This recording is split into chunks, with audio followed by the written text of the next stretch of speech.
Hi everyone. It's been a little while, but welcome back to the Jack and Joe show. And Jack, I normally start by saying how are you, or you start by saying how am I. I think we both know how each other are because we're both equally excited for when the fixtures come out. But I'll ask you anyway, how are you doing? And let's get straight into it. What were your thoughts at 9 a.m. this morning? First of all, this is the most excited I've ever been to record a Jack and Joe show ever. That includes SW6 Essential. My initial thoughts at 9 a.m. when the fixtures were released and we got Liverpool at home was because early points is where I stand. Because you look at Brentford last season and they started really well with early points, albeit they did beat an Arsenal team who, of course, are top six, and we could maybe beat Liverpool. We've done it before. We could do it again, but a bit of a flat. BT Sport as well. That's never going to go down well, especially with Joe Sansom as well. But there are winnable games in that opening batch, but there are also very losable games in there as well. Let's just say that other teams had a very much easier start, and to be finishing on United away as well, it's not a great start and finish. But Joe, what did you think?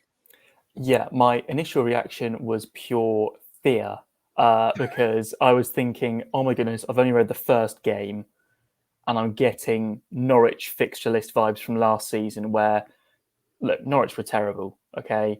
Jack will tell you that more than anyone. Their opening fixtures last year, they had basically the top six plus Leicester, I seem to remember. They lost them all. And it's just one of those things where you're on 0 points and everyone else has already picked up points. And, from a mentality point of view, that's awful. And I know that people say it doesn't matter when you play teams, you have to play everyone twice. I agree that you have to play everyone twice because that's a fact. But I completely disagree that the fixture list doesn't matter. As you go on to say just before, the rest of our fixture list, opening few, I think is okay. Arsenal away, obviously a very tough game. And then individually, I think Wolves and Brighton and Brentford all pose their own issues. And none of them, a guarantee of points whatsoever. But I quite like that it's a bit of a mixture. We've got some games where we can get away points in Wolves and potentially Arsenal. We've got a really tough game at home, which is a big test, but it's probably the best time to play Liverpool in the season in terms of they haven't got going again yet. There's never a good time to play them, but this is probably the least bad, if that makes sense. And then you look at those two home games, Brighton and Brentford, and you've got to say, we've got to pick up some points there because no matter where they fall, you've got to, and they both come early doors. It could play into our hands to get some points on the table and basically not be in the bottom three. I wasn't expecting to play Brentford this early. You just sort of think, oh, it's going to be like November and then March. But third game of the season, like Liverpool have got Manchester United third game of the season. That is utterly insane. But look, this is the fixture list. This is what happens. It throws up, what you think is going to happen, and then it just goes a completely different way. So much to say about the fixture list. I think there's a good bulk in October and April. Yeah. Everyone's going, they are where we need to pick up the points. Obviously, we need to pick up points in other months as well. I think my least favourite part of the fixture list is Manchester City away, followed by Manchester United at home before the World Cup. You don't want to go into a World Cup where, bear in mind, England are on terrible form right now, and I fear for them. You don't want to go into that World Cup off the back of two heavy defeats. Not saying that it's guaranteed, but, on paper, that's two very difficult games against the Manchester clubs. And and then we come back and we play Crystal Palace away, which is a nice little comeback on Boxing Day. Oh, I've got that Bruno Andrade's tweet notifications on just in case anything happens in the Palhinha deal. We'll get onto it. Yeah. But he's just tweeted. Oh, hold on. Does that say Fulham? It does say Fulham. Hold on. Hold on a second. This is live.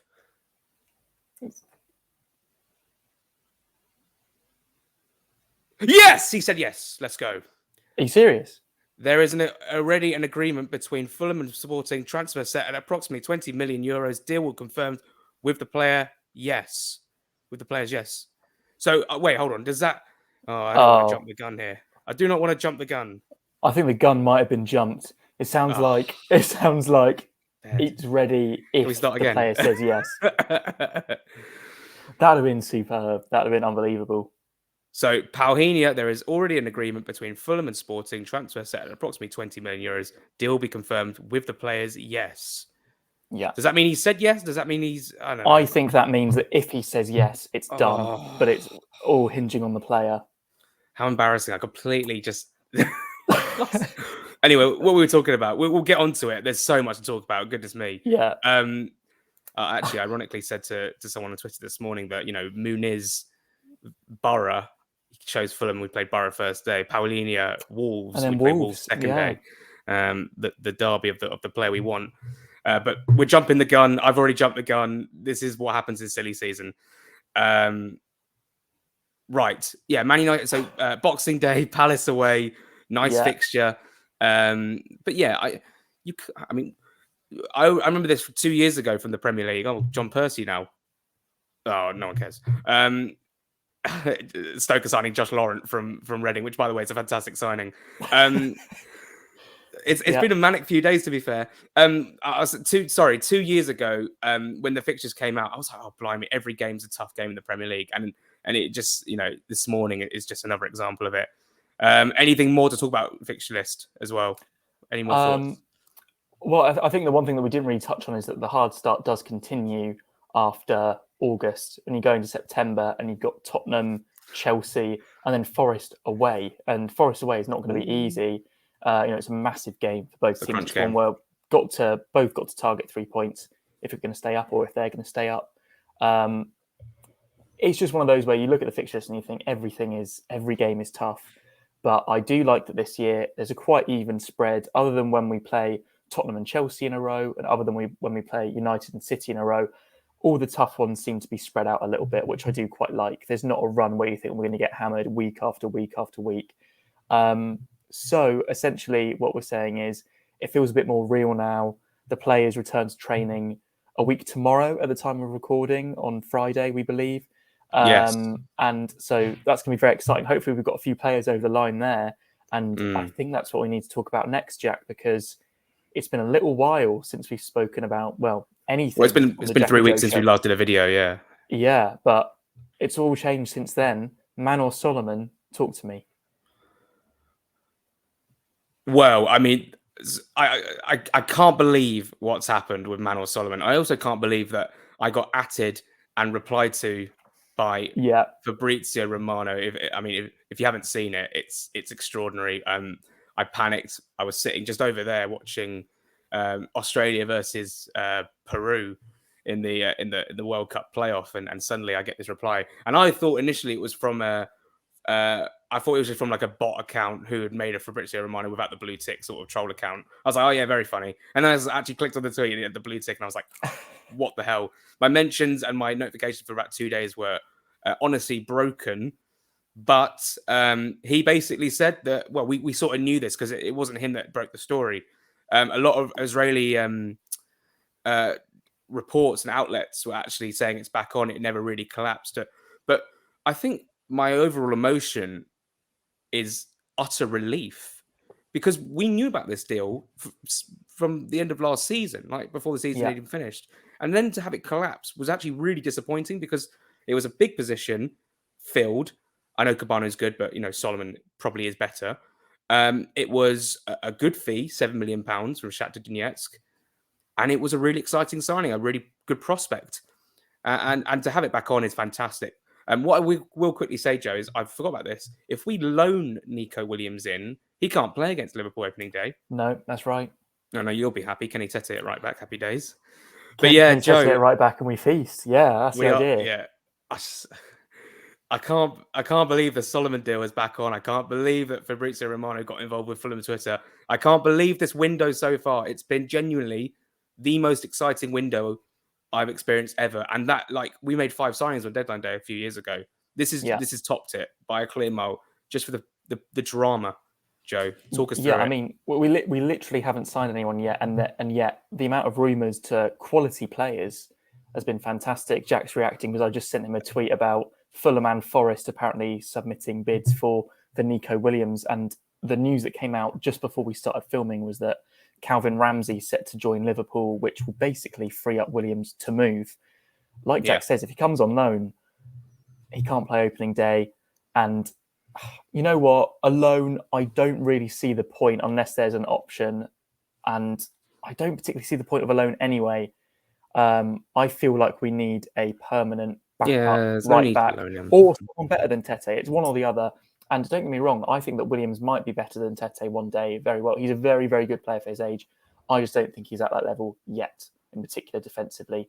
But I would like to see Williams join. I'm not going to lie. I would like to see it, especially if we beat Forest to him, because that's just fantastic value. But the quality of players that we've been linked to this window has been fantastic.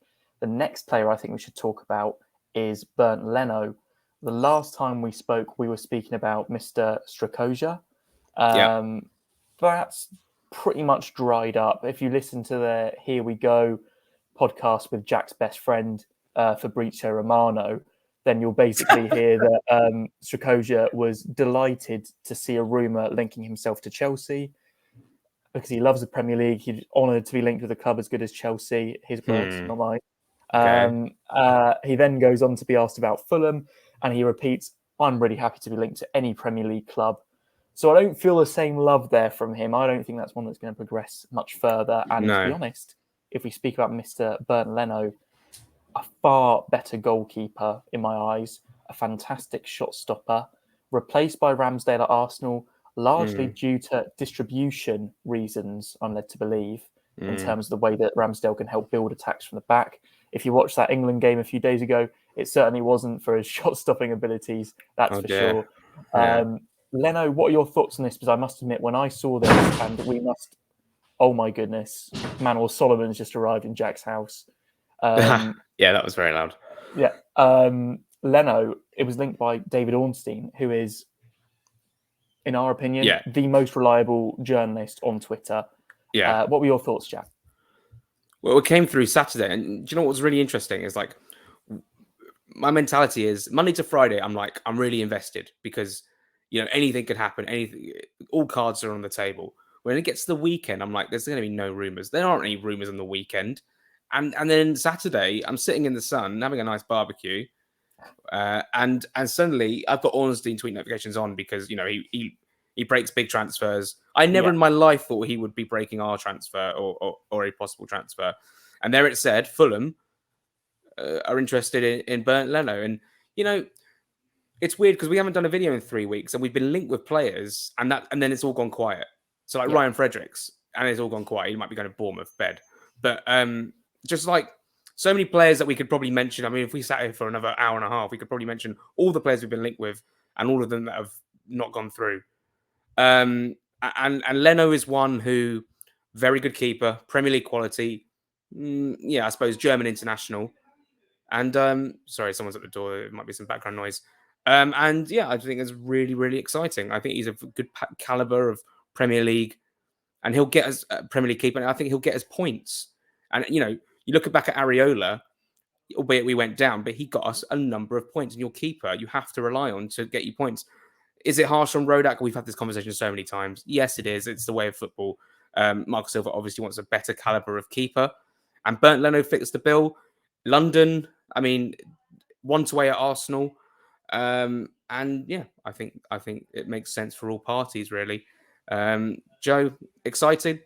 And I think the Areola door is probably closed as well.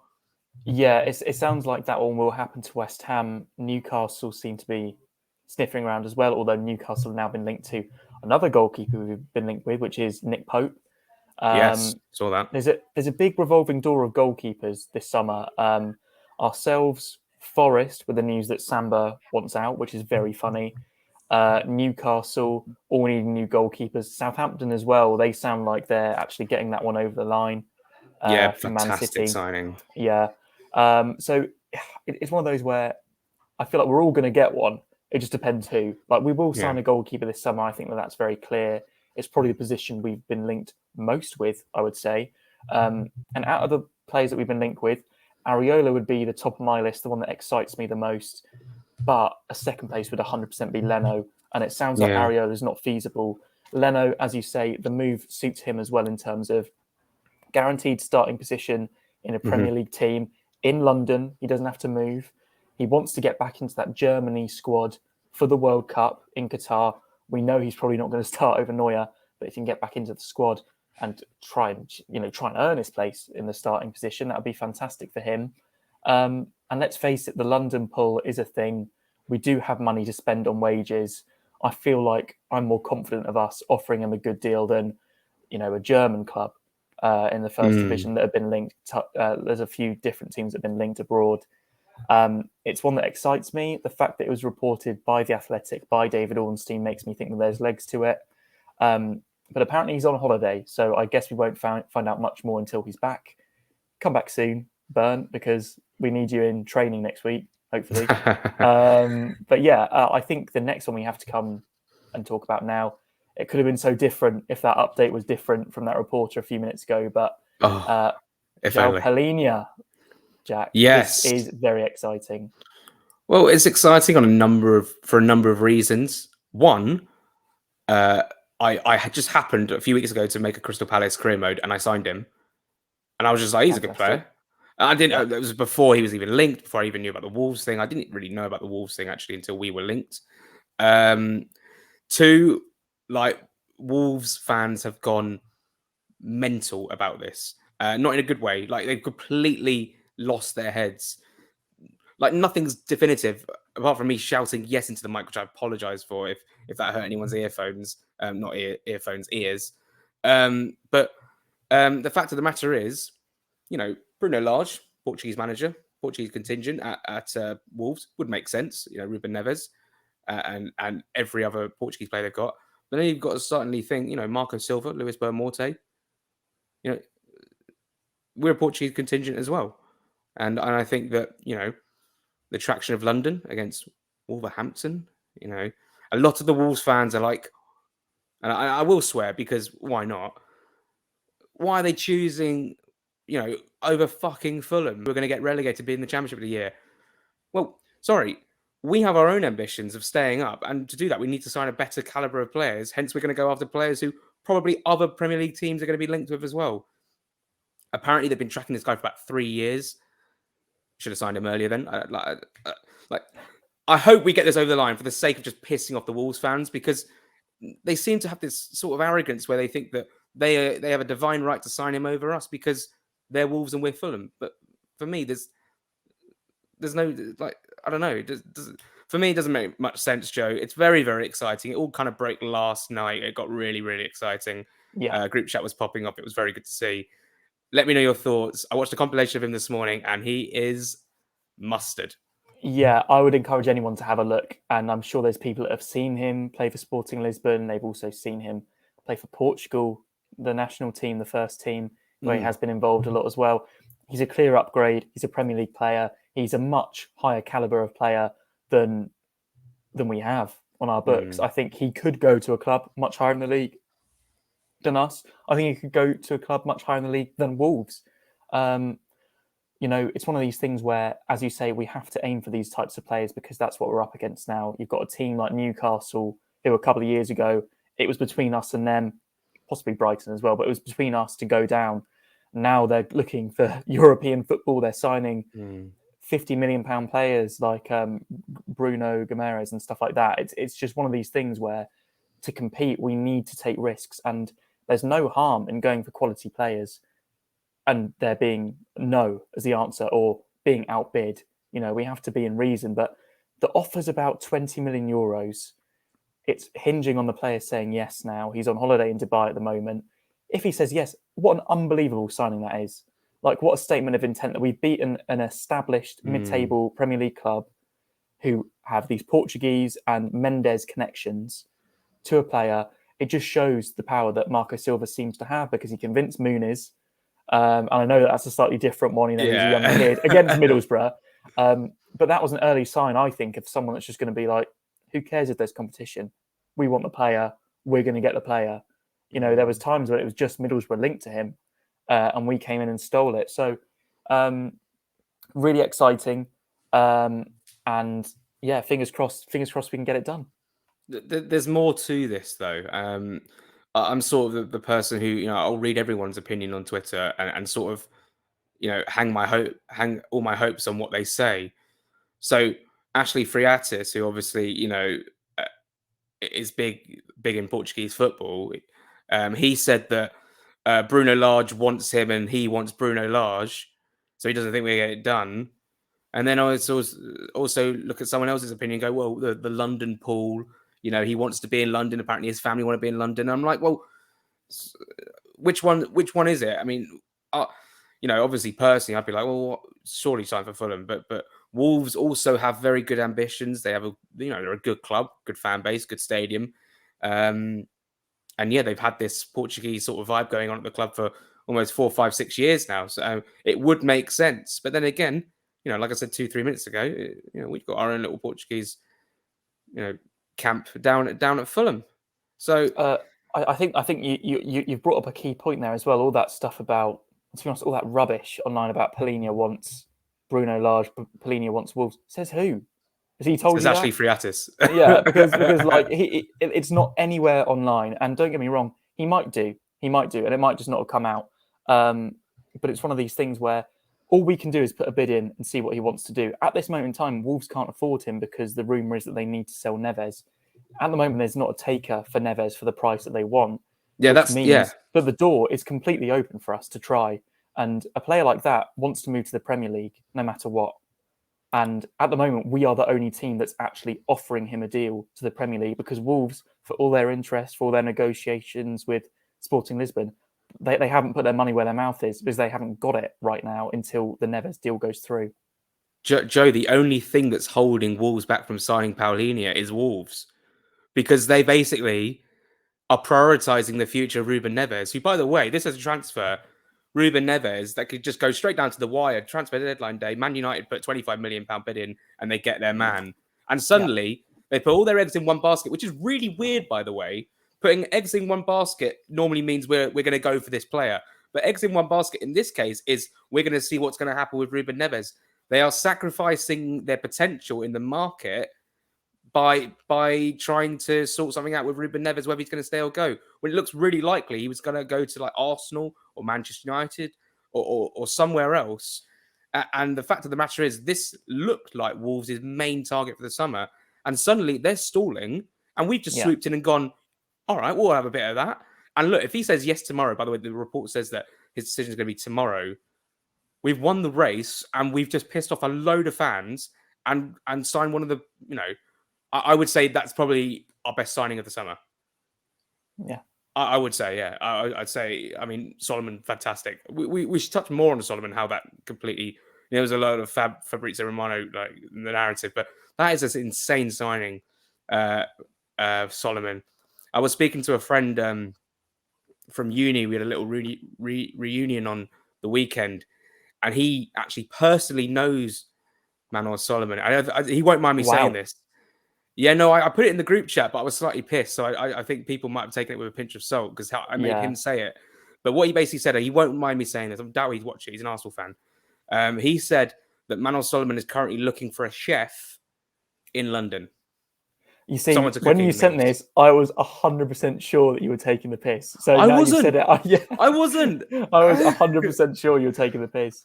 Well, he told me, and I was like, well, can you tell this to my friends? He was like, yeah, that's fine. So, yeah, very exciting.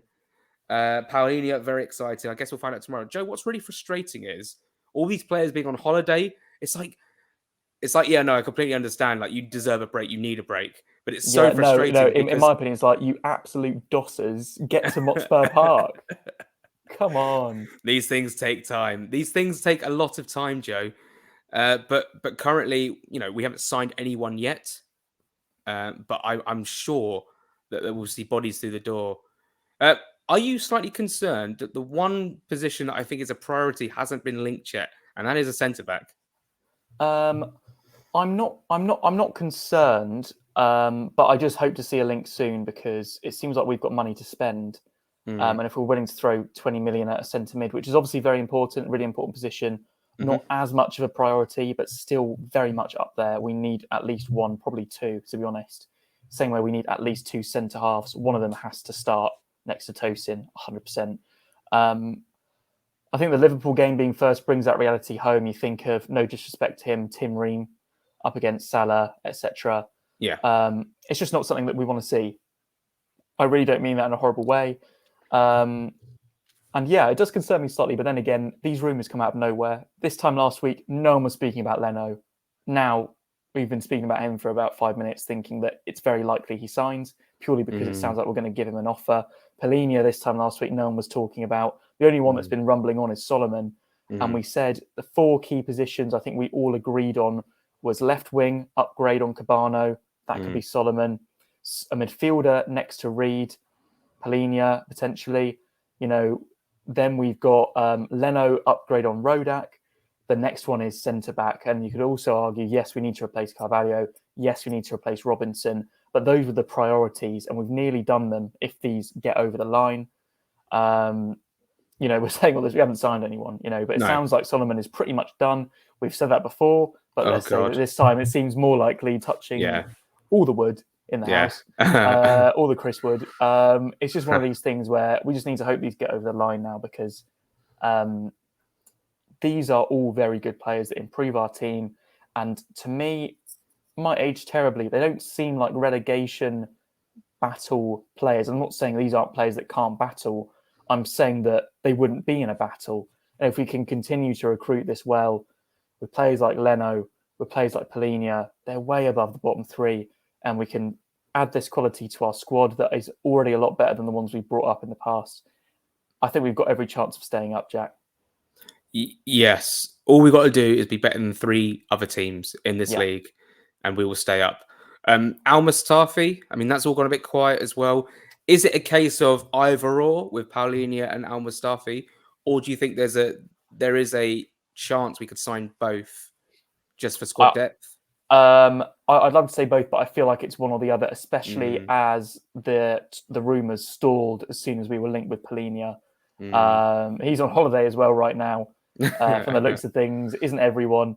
I think it's one or the other, especially when you hear that the rumoured price for Al-Mustafi was like 15 mil, I think, euros, so slightly under Palhinha's price. But you put those together, and that's 35 million minimum, because obviously there could be add-ons, etc. It's a lot to spend.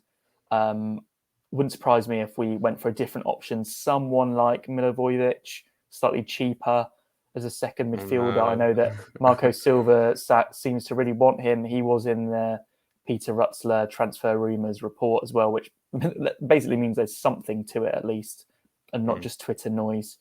I mean, we could say about replacing Carvalho, if we had a midfield 3 of Palhinha, Al-Mustafi and Harrison Reed, that'd be very defensive, but it would be very solid. And then you've got the 3 up front. At the moment, it would probably be Wilson, Mitrovic and Solomon if he does sign. So there's a lot of different spinning plates, I'm sure, that will determine how we actually go about next season. But I think it is one or the other as far as those 2 guys from Portugal are concerned.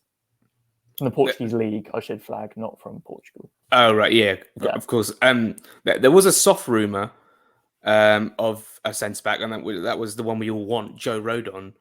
But there wasn't anything concrete. It was like Fulham and Leeds and like Forest are all interested.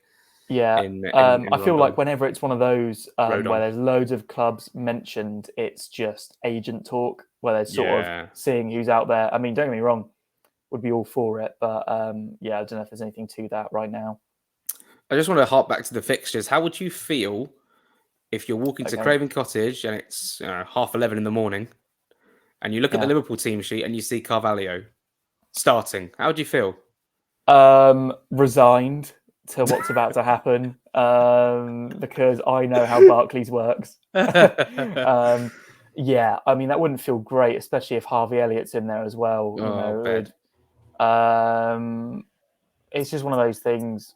I wouldn't boo either of them. I wish them no harm, but I just wouldn't exactly be like giving them a standing ovation as they come onto the pitch, because they're not Fulham players anymore. And as much as I wish them all the best, I definitely don't in the games against us. And one saving grace from Carvalho specifically being involved is that it is the first game. Is he going to throw him straight in? Maybe Klopp seems to be the sort of guy that waits a while, especially if Nunes starts. I doubt he's going to be starting 2 of the new boys at once in an attacking sense. So fingers crossed that he's just an unused sub, no matter what happens, and we don't have to go through any of that nonsense. I think because it's so recent that he left, and literally we've gone from him starting against Sheffield United to him maybe involved Fulham v Liverpool. He'll come over and he'll clap the fans, and I'm sure it'll be quite nice. Yeah. No matter if we win or lose or draw. The run-in, what are you saying? Palace at home, second to the last day of the season. I can't actually remember the run-in too much. I remember we got Saints away. Obviously, we've United got away. Leicester at home just before Yeah. that. To be honest, I saw a few people saying about how hard the run-in was. I don't think it was that bad. April's the main chunk of it, and we do have Man City at home. That's a bit. Yeah, in terms of those Bournemouth last away four, again in April. In terms of those last four, obviously United away is a tough game to end the season, but Southampton, Palace, and Leicester. Southampton, a lot of people are pipping to struggle this season, but Leicester and Palace, they're probably solid mid-table teams that by then will be safe. So you'd hope that we could get some points there. I would say if you want to cheer yourself up, look at Brentford's run-in, and if they're in any danger, their last four are horrendous. I think they've got I know they've got Man City at home last day. They've got West Ham at home. I think the others are like Spurs away and Liverpool away or something like that. I think you might be right. Yeah, I can't remember if that's not in the right order, but I mean that is insane. And I was trying to look at the fixtures, and I was like, who's got a really hard batch of games like we have? And I looked at Brighton's fixtures, like the whole fixture list, and I started to get really angry. I was like, there's like 2 games where they've got 2 top 6 games in a row. And apart from everything is scattered. And do you know what's really annoyed me as well, which I sort of realised when the fixture list came out at 9 a.m. And it's been made a big thing of now. Liverpool, on the opening day, have had Norwich at home, Leeds at home, Norwich away, Fulham away. That is utter bollocks. That is no computer randomized. That is chosen. Why? It's bizarre. I hate the Premier League. Get me out of it. I mean, at least there's one set of champions in that opening fixture, but it's definitely not Liverpool. It's one of these things where, look, when we last played, you were there, Jack, at Craven Cottage. When we played Liverpool, no one thought we had a chance, right? And let's face it, that was a crap team was awful as well. We had, it was awful. And Liverpool at that point were absolutely fantastic. We've got a chance, of course we have, and let's just see what happens. Well, I mean, Minamino was linked. That's all gone quiet. He looks like he's going to go abroad as opposed to the Premier League. A few other players, I can't really even remember. Ryan Fredericks was obviously linked. I started getting excited and tweeting about it, and now he's off to Bournemouth, which is the biggest egg on my face since Matt Grimes. Moreno, left back. I suppose Moreno. That's a big link. And that guy from Porto as well. Can't remember his name out. I can't pronounce his name. It's slightly different. I can't remember. But I mean, both of those were 2 left backs linked between the 10 and 15 million euro mark, which is quite a lot. We were obviously linked with Target earlier in the window before he was confirmed as a Newcastle player. Not sure if that one was ever really on the cards, considering they had an option to buy. But we thought they could aim higher than Target potentially. So many spinning plates. I'm sure if we did a video this time tomorrow, it would be completely different in terms of rumours. But it seems like at the moment, from our very not in the know point of view, that no idea. Solomon's closest, and then Palhinha and Leno are certainly live options as well. We're very active. That's what people need to take comfort from. And of course, we are going to be active. We need to buy players in order to keep ourselves in the Premier League. I'll ask you one more question before we go. This time next week, let's say next Wednesday at 3:22 in the afternoon, have we signed anyone by now? Yes, I think we'll have signed Solomon by then. Just Solomon? I will say just Solomon, but it wouldn't surprise me if more weren't quite soon around the corner. I'm sure that we want a lot of it done around the start of the training, which is, as we said, a week on Friday. I will agree. I'll say Solomon will be the only signing by this time next week, but we'll have 3 or 4 very close. Like really set in stone sort of territory. Joe, what I would imagine is we're going to make... I know we took 3 weeks. We didn't take 3 weeks off. Just nothing was happening. Nothing was close. Nothing to talk about. But I imagine as the season draws closer, we're going to gather some pace. And I think we'll do weekly Jack and Joes. Maybe some lives, depending on what happens. It's all very exciting. What I will say finally is the table calculator. I refreshed it this morning at about 11, hadn't updated. It is now updated. You can make your predictions for all 38 match days for the Premier League. Send in to myself and Joe or Fulhamish or whenever they tweet. Well, I'm not going to make them tweet this, but just send it to us maybe. Do your predictions, send it to us. I'd love to have a look. Try and be as neutral as possible without, we were talking about this before and we were just saying how difficult it is in that situation, Joe. Is that what you're going to be doing this afternoon?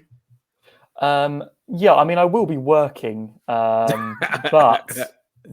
obviously the table calculator I will have to have a look at. And if you can't be bothered to do the whole 38 games, completely understand, because it takes a long time. It's quite mentally challenging. Feel free to just do maybe August or September. Just see how we're looking after those initial fixtures, and it'll be really interesting to see how you think we'll do. Yeah, I'll probably take a punt at it this evening and see where the land lies. Anything else to mention? Anything else? Because this could be it, and then we could come off, and then suddenly after an hour and a half, we're going to get a big old rumour, and suddenly it's too late. All I'll say is keep an eye on the Palhinha news, because that seems to be very exciting right now. Keep an eye on Leno. Find out when he's back from his holiday, for God's sake. And Solomon, fingers crossed, we'll see him in a Fulham shirt very soon. I think what I'm most excited about is the utter meltdown if Wolves find out that Palhinha has said yes and he's on his way to Moscow for a medical. Yeah, that is going to be hilarious, because they keep saying, like, I don't know, something like Fosun. His name is Fosun. Because it reminded me of Tosin, but it's Fosun. It's like Fosun out, sell the club. I give up with this club. It's like, goodness me. To be fair, I mean, you would be pretty pissed off. I would be livid. I'd be livid. I would probably be quite annoyed if we missed out on Williams to Nottingham Forest. I mean, Fredericks to Bournemouth is fine because it was a free and it's up in the air as a free agent. But you'd like to think Williams would choose Fulham given his time here last season. And that's it. Thank you so much for watching. Joe Sansom, it's been an absolute pleasure. What an exciting time to be a Fulham fan. Yeah, great to be back, Jack. I'm just gutted that we didn't get that live Palhinha news when we were recording. We were so close. I can't believe I just shouted yes and then turned down. I mean, it could be misconstrued. You never know with translations. It could mean one thing. I apologize for jumping the gun and giving you all a big old, scare. But Fulham are back in the Premier League. Let's enjoy the summer before the actual football starts. That's when it starts to go downhill. But Joe, quickly, after 5 games, how many points are Fulham going to be on? Oh my goodness. 5 point a game and we're fine. 5 points. A point a game? You think we're not going to draw everyone, but in terms of a 3 points? No, and just in terms of if we get 38 points, we'll stay up. But I think we'll win 1, draw 2. Okay, I think 4 or 5. It's going to be a tricky start. Arsenal away. You never know with Arsenal away. Spurs away is going to be tough. The Champions League winners, obviously. Come on, Fulham. We'll see you, I think, maybe in a week, maybe on Monday, maybe Tuesday, Wednesday. Who knows? Come on, Fulham. Enjoy your summer.